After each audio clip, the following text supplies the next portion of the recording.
c'est qu'on va casser à Rosala, au bosso avec Tandulabino, Nabino Baïbo, Zuli Bakumalamu Yakulananga, Wabino Ange Kachila.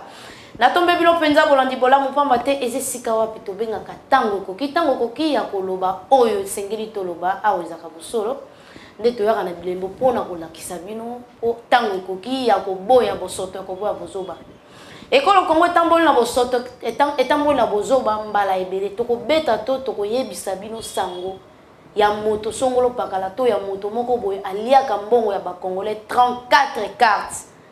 Oh, il y a quelqu'un qui récupère mbongo ya 34 personnes.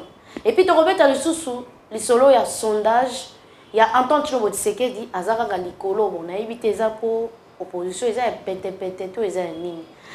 Et na Stéphane Balamang est trouvé ta penza pour na benda mayele na biso pour tango koki, to tombola Congo ko tamba na bozoba te, kasi na bato mayele. O ba kozala liboso pour relaxer bino oyo nini ezoleka. Dans la auto kuti tokoki kosala nini to aga na bosoto te yawa et la pesibino le susumbote Stéphane Balamwangi na mbio malamu. Merci beaucoup Ndeko Ange Kachila, merci na batutu ba zolanda biso de partout et j'espère que nous sommes là pour vous informer et surtout donner ba point de vue na biso na mayemali kolekana na Congo.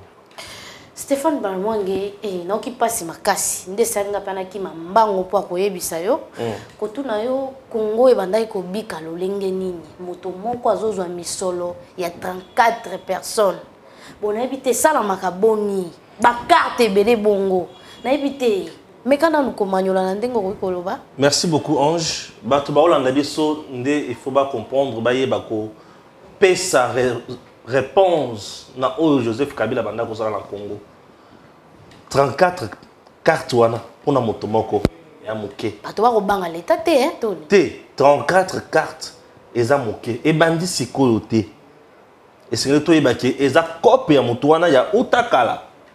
C'est comme ça le régime de Joseph Kabila nous a dirigé pendant 18 ans. Dans ce régime là, à niveau de la fonction publique congolaise, il y avait Batu. Yemoko, 34 cartes, 34 personnes sont des personnes qui n'existent pas physiquement. Sont des personnes fictives. Bazo existait, des personnes fantômes, des agents fantômes. J'en arrive. Des personnes fantômes. Batouana ozomona. Et yedenga zawana kopwana eza ye mon côté. Eza réseau mobimba. Eza réseau. Yeba kangie pour ake na banque pour retirer l'argent. Ba moni mutu ye moko banda kotaki atelemaki liboso distributeur automatique asozo achecarte ou bien ça checarte o yazo tcha ba carte bele boya za nani ne ba koti ba trouver que un agent mutu suspect ba interpeller ba tindie pa ya ba konzi na niveau ya fonction publique. Bref, fonction publique congolaise enyokoli batu mbula na mbula. Na régime ya Joseph Kabila, il y avait des dignitaires. Il y avait bato banda ko benga ba cacique ya FCC. Chaque cacique azaki na réseau na ye ya batu na niveau ya fonction publique. Des agents qui n'existaient pas mais qui touchaient de l'argent. Wana l'état azolobaki na futaka 400 personnes. Mais en réalité le 400 personnes baza ba personne o ba mona na kana bango te. Mongo ya 400 personnes ezo kende na maboko ya batu. Et ba réseau wana e banda ko sala que les nouvelles unités eza pas si ba mécaniser yango. Ceux qui occupent ba mécaniser yo, rassure-toi que ko sala mbula na mbula ba ko tikala ko mécaniser yo te. C'est pratique. O e banda ko sala que misolo ya l'état et comme parfois na komatisa mate. Bakoki komatisa yango te ba jamba tikali mbula na mbula muke o banda ko travailler na droiture o bazaki na ba norme nyonso bazaki ba gens o banda ko pesa bato wana kanda. Donc ce sont des gens o ba misali ba fortune na mbongo ya l'état pe na mikongo ya baninga mosusu. Pratique mosusu zala ki boy soki oyiye po ba pesa yo ba mécaniser yo j'étais dans un centre de recherche comme assistant. Moi. Na ke pour mécaniser nga. Ba yebisanga ke esengeli tozwa mbongo na yo wana autant de mois. Bongo moi wana ekoya, yo pe ko banda kozwa. Donc OK pour l'état mécanisé yo, les agents de l'état ba exiger yo salaire na yo nano pendant 5 à 1 année. Bango ba lié yango nano ti ba moni ke ba. Donc ezaka d'état ne muto pesa ga nzela wana te ezaka bato nde balinga ko lia mbongo. Bato bazana kati ya kosalela l'état, ce sont des agents criminels au sein de l'état. Il est là, il travaille pour les comptes de l'état. Mais azui l'état a commis eloko famille na ye a changé ba cop abandi ko zo batu azoli ya mbongo. Et batu wana ba nyokoli ba congolais tango mulai. Et biloko wana lelo ezossi la président Félix Tshisekedi avec le ministre, le vice-premier ministre Oazakuna Mwana Mboka Jean-Pierre Liao. Alors, oui, dédoublement na ba liste. Nous sommes les faire partir. Net ozoma na ba oyo. Eza mutusika komi na point na ba carte boye. Bazala biloko mo babanda ko sala le to banda ko sala contrôle physique. Bato bazoya bakangiye photo, ba PC carte, bakangiye photo, ba PC carte, ba fongoli compte na banque. Bato zo na wana baza bien organisé. Bache ba kombo, baké bazui bato na bango libanda. Et bato wana ba travailler kate. Mais dis-moi bakoya. Et leur bango bakoya le kana contrôle physique. Bako pesa bango ba carte, bakanga bango ba photo, bako fongolela bango ba compte na ba banque. Et bato wana bako banda kozwa misolo wana te. Aye asalika opération wana ba pesier moi $10, moi $20, moi 50 balles. Petit yaka, yo zona posa cop je na vanya na parler, mais comment on est à la kuna, bato muso bazwa mbongo na kombo wana. Yé ba pesa moi $10, moi. Yé ba ko pesa $10, moi $20 kaka na moment wana. Et ces histoires parfois se passent en complicité avec bah agents maintenant ça la recensement wana. Les agents recenseurs wana. Alors bah agents wana ba banda ko ya pour na ko la identification ko la nini et contrôle physique. Baza pena ba tuna bango ndenge bazo lekisa. Ba contrôler la bango montoté ba komika ka chuku. Puisque chez nous ba contrôle physique est belé, ba machine ils ont posé problème. Nous n'avons pas une administration qui est aujourd'hui modernisée. Il y a des choses qui sont papier. Qu'est-ce qui va prouver que Ange travaille tel endroit? Qu'est-ce qui va prouver que Balamong est agent telle place? Biloko mon côté prouvé. Mais biloko oyo na ba banque mususu o babanda ko kende ko fongola. Ba compte pour na ba agent, au moins na ba pesi ba carte, ba tobani ko ya mutoye kaka. Ba juillet carte c'est fini. La carte, il y a distributeur automatique. Et aussi, carte. Je peux prendre ma carte, je te donne. Il suffit aux alaka un mot de passe nanga. C'est tout. C'est tout. Et au côté de la mur, le mot de passe, code PIN, c'est fini, ça passe et tu as l'argent. Et les gens ont fait beaucoup d'argent à la pratique. C'est que moi je demande aujourd'hui à l'État. Je sais que Jean-Pierre Liaou fait un grand travail. Monsieur le vice-premier ministre, bravo pour ça. Vous êtes en train de sauver quand même l'argent de l'État. Oh, Zaki dilapidé, naba dongolomi ce bateau na bien criminel. Ba Congolais infiltrés. Ba Congolais sans cœur. Félicitations à Moussala Wana, mais ne vous arrêtez pas à ce niveau. Contrôle physique, vrai contrôle physique, il faut saler. Cherchez à informatiser la fonction publique congolaise. Cherchez à informatiser la fonction publique congolaise. Puisque ceux qui ont commis un point pour informatiser la fonction publique congolaise, tous les agents basant un fichier. Basant un fichier et vous allez appeler malam. Montoyer, paf. Na contrôle physique, wana, a tia empreinte naie. Fichier comme on a bimi, et carte bimi. Azui carte d'argent, en même temps, et que si on a payé à Zombo, on a banque, on ne refuse pas. C'est une très bonne chose. À partir, il y a liste, Maramutu paye qui est à niveau, il y a banque. On ne refuse pas. bato bako créer biloko mosusu. Mais dis-moi, à partir de fichier na bino boyebi ko identifier chaque agent, numéro matricule naie, mon salaire bisika sala kama kambo nyonso dans chaque ministère. Ça peut nous faciliter la tâche. Mais yibi na Congo baleki. Nous sommes restés durant 18 ans. Joseph Kabila n'a pas voulu informatiser ou moderniser notre administration. Nous avons un système administratif archaïque. Système administratif archaïque. Allez dans des communes. Beaucoup là. Papa moko vanda na kiti moko esila mai na makila. Ko vanda na kiti na yiwana te boko bebana. Na mesa na ye moko vanda na kuna coin kuna. Babi bataka ba maseka ntaba. Na lobi boko bebana. Bureau ya l'état et comment on dirait chambre ya moko. Avant de obéir ko vanda na mwana ko bela mu Congo. Tout ça est pour nini. Bato ba komisi misala na bango komi loko bokoko. Pourquoi pour moyibi eza place wana. Mais ce type bureau, ils sont normal informatisé, mais c'est quand même ce malin, bref, l'État doit mettre en place la politique qui a que moderniser d'abord les infrastructures et la fonction publique. Administration congolaise, tout ça, on a une infrastructure pour les bureau bien climatisé, bureau avec ma machine, il y a bien, qu'est-ce que je dis? Connexion paysane, ma camoture comment informatiser. Et le point est occupé au Congo d'une manière ou d'une autre. Il y a aux attentes à Kasumbalé, ça il suffit qu'à Banya pas moutouano bimi balamo. Mais moutouano na Kasumbalé, ça va enregistrer ma biloko naie na papier. À combien de louf, n'a n'y a pas que biloko na a enregistré. Et ça moi passe. Tout agent de l'État est signalé à la vraiment réellement identifiable et traçable. Et que sunga biso. Cherchons ya komati sa cap. J'espère que Bitumbanayo, en tout cas, aux amis qui ont coupé sa félicitation et belé. Puisque vous vous êtes battus pour élaguer de la liste de paye les agents fictifs.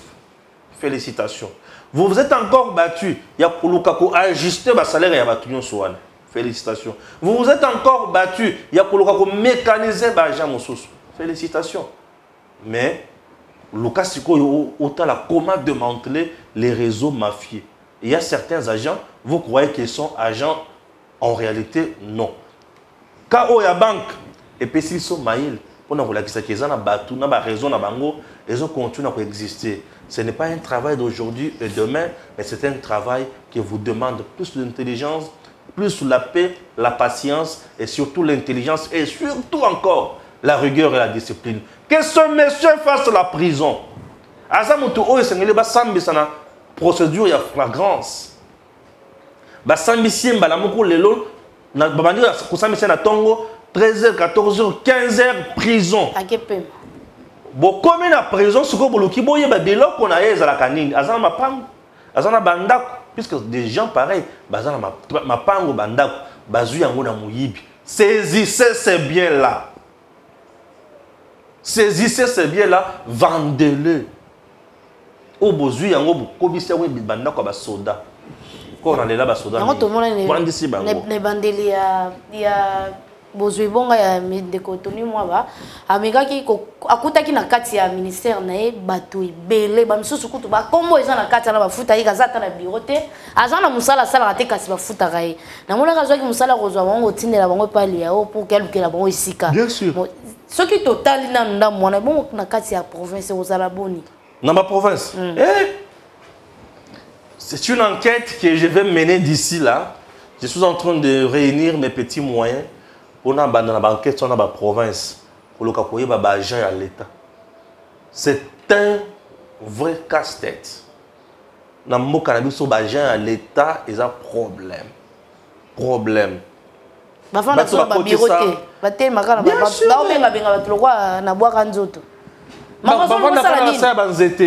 pièce ni. Il y a l'état bureau na poche. Oui. Ah mais c'est l'oignon na poche, ça la machine. Ce sont des pratiques à dénoncer, des pratiques qui ne favorisent pas l'émergence sur le cannabis. Voilà, c'est tout ce que je pouvais dire dans les caméras photo ou dans mon salé salémi na makamna et petit venka. mwana mboka sikoyo tokende likambo ya sondage eza bacongolais bato bakosango te eza bayebasaka mosala bolukiloki kotuna atan Tshilombo Tshisekedi aza kaka likolo ti lelo bo toyebi te opposition soki basangani estce bakozalaka petepete to bakokona makasi. Dans notre pays il n'y a pas l'opposition. L'opposition est là déjà tozana ba mécontent tozana bato oyo babundana kaka. Parce que je kotangela au point par point au monde qui opposant bazalaka te. Je commence avec Katumbi. Katumbi aza opposant ya nini? Katumbi a dénoncé Kanini. Katumbi azaki na kanda contre Joseph Kabila. Kabila pe siliki abengani na mboka. Katumbi aye kozonga lisusu, les razongi abandi kuluka Fachi a appliqué cahier de charge na ye. Fachi a boyi. Cahier de charge ba congolais te mais ya Katumbi. Aboyi ndemuni asiliki lisusu du fait que ba pesaye et bonga ya premier vice-présidence ya Sénité Katumbi ne ko silika na yekanda donc cahier de charge ya senga ki ba pesaye c'est ba pesaye Séni première vice-présidence ya Séni. Pourquoi senga première vice-présidence ya Séni? Le premier vice-président ya Séni azamoto ou ya vendre la vraiment makambo ba résultat ya élection yena secrétaire exécutif ya Séni baza ba tu osana te Katumbi a préféré vendre kaka wan pour candidature na yebazo yango. Ozomona. Et comment qui partage un gâteau to abanda ko senga eloko wana lokola ba pesa yango te pesa ye kanda omoni Katumbi asilika kaka azaka na lutte moko noble boyite asilika i asiliki asepelite ngolo ba keliti des kanda. Yes, dans le bien asilika Katumbi n'a jamais connu une lutte noble dans ce pays. Montozo loka lutte azo soma ba parti politique. Montozo qui a sombi parti à battre. Et c'est montozo dans la lutte. La lutte c'est d'abord la vision. Vous combattez quoi? Katumbi combat quoi dans notre pays? Puisque hier, dans le régime na bango na Kabila, tant que na Kabila, biloko zaki ya mabe, makamoto zo dénoncer le ba carte oyo. Et bani na régime na bango, eza ba fou ya régime na bango. Mais à comment on disait ko wanga na régime na bango, régime ya Katumbi, eza régime ya Kabila, mutu so yebi yango. Ozomona. Ah wanga na régime. Azo dina on disait ko wanga na, mais pour Katumbi Kabila pesa ka gifle ya ndenge abengana kai na Congo. Alors, c'est leur régime. Ce n'est pas quelqu'un qui a une lutte. Opposition, l'opposition. Il est juste dans son coin, pour se positionner. C'est tout ce qu'il veut, c'est tout ce qu'il cherche. Une telle personne qui n'a ni vertu ni valeur, Étienne, c'est que je te disais, le peuple d'abord. Mais Katumbi te dit quoi? Jamboeno, asuka kawan. Et s'il a ça la point de presse mabe, alors va côté mabe, à se contredire boy mabe, il se limite là. Ce n'est pas quelqu'un qui a une vision pour le Congo. Il a juste une vision pour ses affaires privées. Mais côté on se peut faire Gideon Ozali. Celui-là, Aza Montu, oyo lelo tokuti ko luka to benga enani. Ah. Ozomona batu wetu ba Frank Diongo baza batu oyo tokolobela so bango na société na bisoté. Matiti ya mabeto tumba yango to tia yango na moto. Baza déjà na catégorie wana. Aujourd'hui, il a quelle vision? Azo sala nini? Il a aucune alors bien vision. c'est pela na maramunyo so gouvernement ezo sala te état de siège. Abandi ko boya ko sepela sikoyo po bazo pesa yelo ko zo lukate. C'est juste un mécontent aussi, un mécontent. Et puis, liberté, Zaki Kabila a signé qui n'a pas d'accord à Saint-Sylvestre. Dans la vidéo, vous pouvez télécharger en côté. Dans la vidéo, on a répondre à le Colombie. Il y a liberté dans l'accord à Saint-Sylvestre. Et ça, c'est liberté dans la cause à Katoub na Congo. Yoka. Accord à Saint-Sylvestre, il y avait deux cas emblématiques. Le cas emblématique, on a ébandé un accord de Saint-Sylvestre. Ébandé un accord de OIA, Cameroun et Edem Kodjo. Olandi, il y avait une page où Benga, le cas emblématique. Kabila tikala koyoka te atikala kozongisa motu te. Motu oya zonga na accord ya liboso ya OIA ezaki Roger Lumbala. Motu zonga na Congo. Kabila zongisa pourquoi parce que Roger Lumbala était ami à bato M23. M23 na Kabila presque banderoute na baninga. Il fallait que Roger Lumbala zonga. Parce que M23 ça affaire ya ba Rwandais. Bon, tu vois un peu ça. Biloko na bango. Bref, biloko na bango. On dirait que biloko na bango. Alors il y a un Roger Lumbala zonga. Mais Katumbi azonga awate. Accord ya Saint-Sylvestre wana. Katumbi azonga. Katumbi azaka expert na ba minerai. makambo na ye nayebaka ngo mwa mingi te, mais nayebekaki akanga minere ya Jekamine na Zambie étant sujet zambien, mais lelo azolinga azala congolais pour diriger Congo. Oya biso oya biso yo awate oya biso kende pa bino. Bref, azonga awate eza na corps moko te ezongisa mutu awa na baka emblématique ya Katumbi ebimisa pe mutu na prison. Sylvestre ebimisa mutu moko te. Ebimisa ba fretin bato bayebana kutu na opinion te, mais bato Kabila lobaki yo awate ba yate ba bima pete. Entre autres, Djongo wana bimate, Katumbi pe ayate. Katumbi aya suka na Zambie azo tala Congo boy. Akota te. Akota te. Ezala bato balobaka ke bazaka azaka populaire, azala bato ebele. Bato ngo pe ba kenda ta frontière te kolobake. Kota ba kenda pete. C'est pour dire qu'il est seul. Il est seul. Martin Fayou. Na Marie. Martin Fayou. L'heure azalaka kutu makasi ba soutenir ye na Katumbi, na Bemba, na Muzito, na Mbusa, na Matungulu alekite. Alekite. Katumbi pe azaki wana alekite. Baba zayi ba nyoso azotambola Martin Fayulu partout, akoma boye, afukami, a baiser mabele ba j'ai akala batu ba fota ete. Nyoso alaka po binga bango baza epete. Non, baza pete. Fati ku to binga on baza pete par respect. Baza te. Bala ngote. Ozomona. Ouh, bakei. Toti kaliwana, ninga tikala wana. Tu vois tous ces gens là dans notre pays, ils sont opposants mon côté to homme politique, mon côté lelo à côté de Madiboso Fati puisque tout le monde a un mauvais bilan, bango tout sang bango passe. Hein? Ayebani wapi? Na parti à matata pour le président Ezaïe, na secrétaire général, na secrétaire fédéral et Sili. Ba Gloria Singa pe baza ba militante là. Bana mouvement citoyen na autant la bangote. Bana baza bana bitinda. Lelo na Fachi. Na régime ya Fachi. Tangelanga ba mouvement citoyen oyo zo beta ba marche bato bazo lenga. Ba mouvement citoyen na régime ya Kabila oyebi ndenge sala. Bakanga barango tongo, bakanga bango na pourquoi, bakanga bango na moi, bakanga ko enlever bango, ba torturaka bango, ba tchaka bango na ba boloko, communauté internationale les olobela bango, ba médias internationaux, tout le monde parlait de ces mouvements citoyens et ba bana ko zombongo ezo ya na Congo. Lelo Fachi a bibisa cop na bango. Ça la marche, ça la na yo. Oh to ça la marche, bo sala. Oh to dénoncer, dénonce. Tu dénonces quoi? Fachi a bomi comme. Tu vois dans notre pays aujourd'hui, c'est une bénédiction divine. Et ça, les pamboli, Fachi bayaka belem bayaka mingite.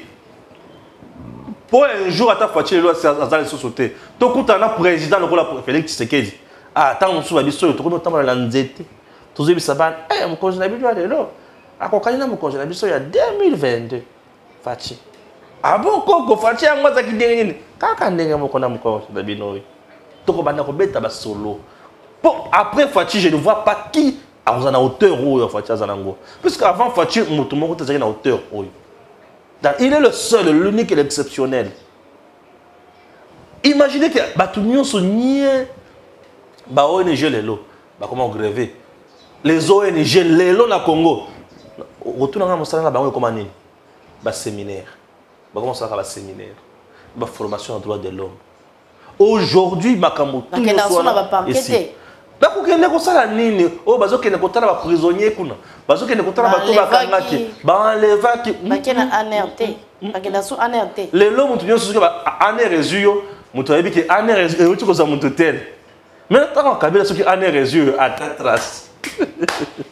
Vous avez un bête, beaucoup de gens qui ont dit que mais ah, ceux qui ont réussi Sama, Batunio soit que Anne réussi Sama, Anne réussi Stéphane, Batunio soit que Anne réussi Stéphane, Anne réussi Eric, Batunio soit que Anne réussi Eric. Voilà.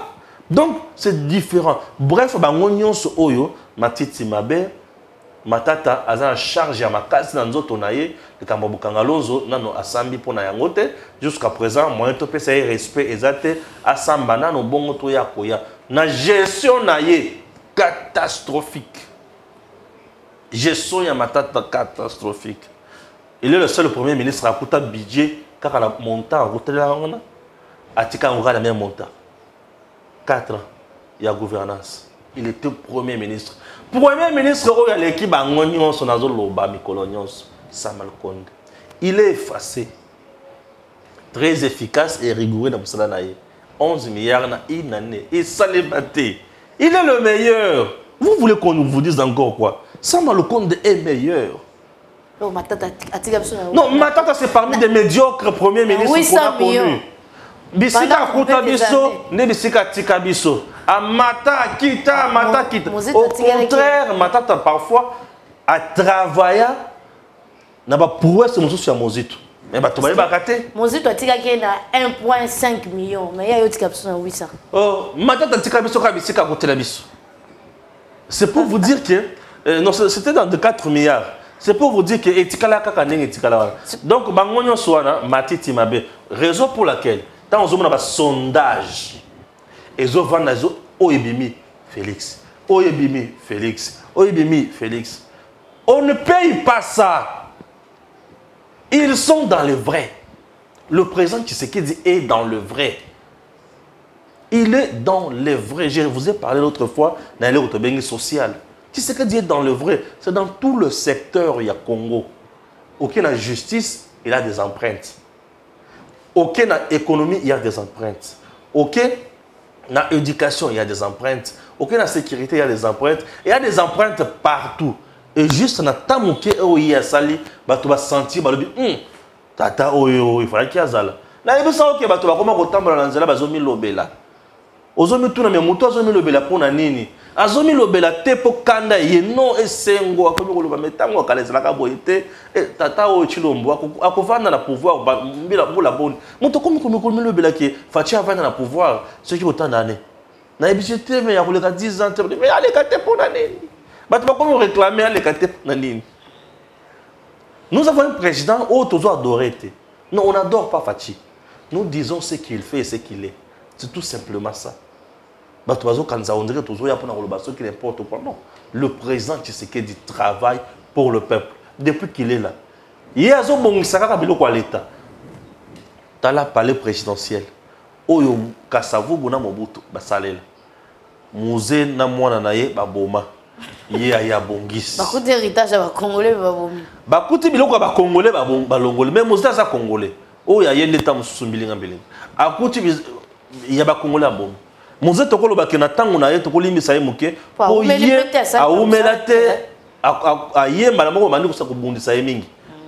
Mais Fachi azongisi résidence. Donc palais penza o toko bien la Maison Blanche kuna o toko bien la Champs-Élysées Fachi azongisi. Et lelo mutoko ko ya. Ko kabila modele ko fanda. Na jelem na ndako na ya zo diriger biso. Donc muto diriger biso na ndako na ye. Ndako na privé. Ndako na ye. Il y a l'État qui yango esala ki akanga bandila nyonso ya l'État pour na ye bona ba. Mais ndako na ye muto abani ko vanda na ndako na ye yemoko. Au diriger so na ndako na ye. Est-ce que c'est là kanga quartier mobimba ya l'État bato. Les entrées partout. Yo koleka côté GLM. Ngana kala la manda ko yeba que GLM ndé bureau ya l'État ndé bisika. Au fur et à mesure il y que GLM ça ka bureau ya l'État très bien. Et ça là au ndako Kabila. Donc ngana pe na fanya na parler langa na ko diriger Edem. Edem na ko diriger ngo ndinga na poser loko nanga. Privé. Ils sont privés. Mais hier, on a dirigé Congo. Mais na GLM. Na GLM. Ce que ça qui pour bon ezalaki bitam so budget zaki moke. On m'a été Kabila en 2003, hier kutu na palou hein. Si 2007 parce que le budget moins de 1 milliard. Na Robert la va partir si va partir à palou on essaie ko fana ngoza. Baka mi balé, basangisi mayele. Ba ko kopesa biso ata 1 point. Non, qui peut battre soanate. Sondage ndenge ezolo ba makambo président Félix ezo refléter réalité autres en sur terrain aujourd'hui. La réalité est simple, c'est le président Tshisekedi qui bat record oyo mutonyo sozota la boya lebi ça va. Tala tala lo bato bana ko finga. Na ko finga na bango esili ekiti. Na banzila te bisa bango kana mingi to bana banzila. To la sabino nini ba otonga kisasa mobimba ki kuito bimi ti ba cité verte donc outi na yo côté victoire, mais on s'est retrouvé dans la cité verte sans les bypass. Banzela Neza. Comme il y a un super lema na foire, on a au côté au mati bandal, sans les calimete. On est au salama. Kalaming teto bandasko l'accepte. On est ni musale salama. Non, on a une autorisation d'ailleurs, hein. Comment on a noté, bah tu vas comment on a mafati. Bah tu vas comment on a mafati puisque nous sommes restés longtemps. Bah tu vas aussi la vidéo comme on a quitté au côté, tout autres là-bas, bah tu vas quand ça tous autres mettre là-bas ma beaucoup.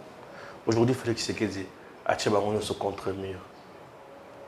Bato tout baboyaka na lelo bandimi bato bazana kati ya kobunda bazonga na pouvoir eza po baya kobungisa Congo te po oyo bayibaki esili babakisa lisusu po baya lisusu bakoma bato makasi mais Félix Tshisekedi il est le seul moto à kolongwa na pouvoir ozoluka boyebaki eloko na ye atonye pendant pouvoir na eza wapi po bada bandinga azoluka ba chanter na ina ozomona te. Bobi Moussa dit va chanter à Fachi, Oyo, il y a un na ye privé. Nazulu kataba ne baninga basomba ki tomona kamera avant bakanga ye wana ndeni asomba kinda komona poto to lukataba nenge baninga basombi wana yona na te fata utika la pauvreté nga na obanga est-ce qu'à côté qu'on pose à la riche Fachi n'est pas devenu président de la République pour devenir riche. Aye président pour installer la mboka na ye Congo. Congo, nous avons la fierté naïe. Et ça prouve à suffisance qu'au Congo, il y a de vrais patriotes. Makamou Fachi au sala lelo, asi aloba yango kala. Kabila acha bango da résidence surveillée dans les métiers. Fachi azoya na mutuka. Ba policier ba telemi ba barricade nzela. Ba beta biso ba gaz na kingasani loko akindo. Na ba mama bato ba otekala ba barricade banzela. Fachi abengi ba policier le bibo ya nano. Toko solo la malasima toko solo la lote. Mais boye ba que Moussa to ali ko sala oyo. Ezali poto longo la Kabila wana na bokonzi. Po bisolo bi to changer vie na bino na ya basi na bino. Maloba o Fachi aloba wana lelo zo akokisi yango te. Na otuna yo mutuna maloba o Fachi aloba wana akokisi yango lelo te. Basi ba policier lelo ba militaire Fachi abongisi vie na bango te. Ngala zaka na témoignage de Fachi lelo. Non, c'est quelqu'un qui fait où nous sommes dans le vie naïe. Il y a avant pouvoir la déclaration au Kabila Asala à Yugoslavie on continue à pouvoir. Côté à Outa Toibi, tout le monde est président. Il y a un peu ça à Canada. Na évité ndeko to komi okoma na suka. Tozokoba. Na évité makambo ya IGF soki ndenge. Ah, ozoluka Satan 3. Ange. Pour to clôturer na bisoka. Ange. Pour le nuka mingi te ka mukie. Ange Satan 3. Pour intouchable dans l'entreprise Azate. Dans l'État. Dans une introduction générale, je soutiens l'audit classique au ministre d'État en charge de portefeuille Azana Katia Kolokako initié Nakati ya entreprise publique de l'État. Pour audit classique wana ekotala kaka misolote ekotala administration ekotala système et gestion ekotala biloko ebele. Chers compatriotes, qu'on ne vous trompe pas. Dans une entreprise, batu oyo babandaka nano ko sala musala po misolo ekota bazali ba agent ya entreprise. Ba agent entreprise sous le management il y a DG. Basali musala basilisi misolo ekoti ndesiko IGF aye aluka aye ba ke misolo wana ba ko dépenser yango ndenge nini. Patrouille financière et ça que misolo ekota ebele malamu na ba entreprise non. Ce n'est pas la patrouille financière d'abord où ils ont ça la bon ekota non. Et le ça la bon ekota ils ont d'abord conscience professionnelle il y a ba gens. Nous ne pouvons pas minimiser bato ba osala mustala na bango. Les agents de l'État au bateau de l'entreprise travaillent très dur. Et Batouana lelo ba comme la conscience il faut servir Mboka. Bangona les agents là.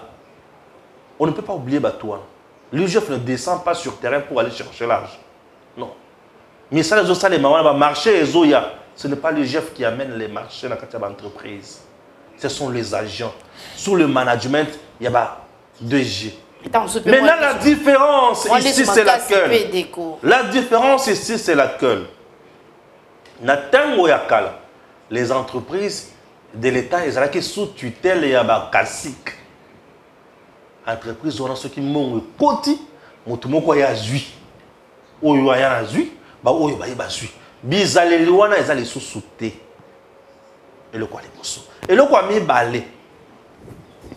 Bah DGP mi sous ya kala baba na ko la paix na maboko milai. Ba le ko bimisa ba mbongo na ba dossier ya lokuta ba projet ya lokuta. À ce niveau-là, IGF vient aussi intervenir pour intercaler. C'est bien, on ne refuse pas. Mais ce que nous dénonçons, c'est que mis solo au IGF a zozo la entreprise, na ba commission na ya zozo a viser Rwanda et zo kindi wapi. C'est tout ce que moi je demande. Qu'on cherche, il y a qu'on peut s'amoutouiller sur les sikanaï.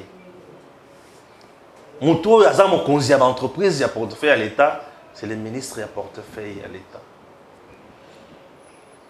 Cette dame que vous voyez, elle a l'intégrité morale, très compétente. Princesse Adèle Kaïnda Maïna. Maman Boboto, Maman Solution. Motu oyo aliaka kanyaka ya ba DG dans l'entreprise.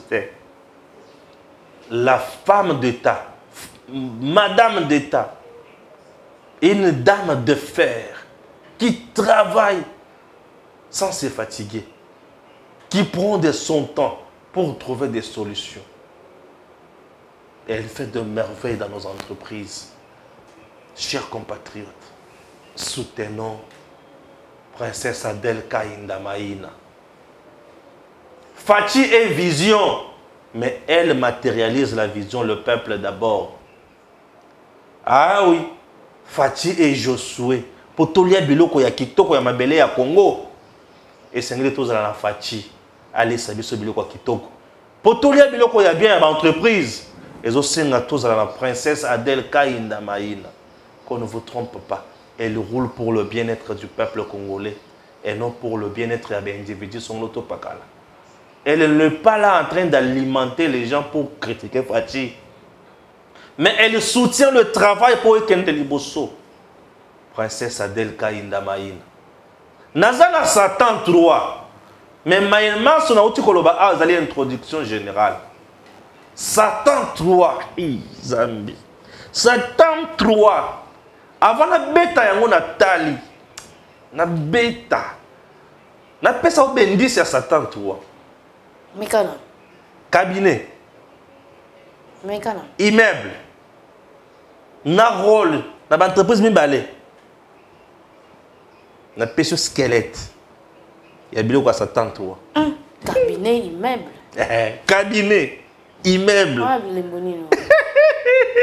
Bisika baza ba yebi ke asimelo kwa mabe. Satan 3. Fachi appelle ça nani confiance au juste. Fachi appelle ça nani confiance au juste. Ah, moi na papa Etienne Tshisekedi. Bolingo tonda ya makasi nzoto. Ah, Fachi Beton. Un monsieur qui aime bien son pays et son peuple. Mais toujours poignardé dans le dos par le méchant. Ah, Satan 3. Téléloté. Autre la confiance, Fatia Pesana. Hein? Autre non soit Pesana. Autre non soit Pesana. Pesana. Pesana va voir yango. Ako simba ngo bowe. Satan 3. Les lots pas de soutien. Satan 3 vous avez dit longa dans un ticket là, dans bon kaka. Ce que la mission Satan 3 va te le dire. Nazozela. Nasi sa banquette ya Satan 3.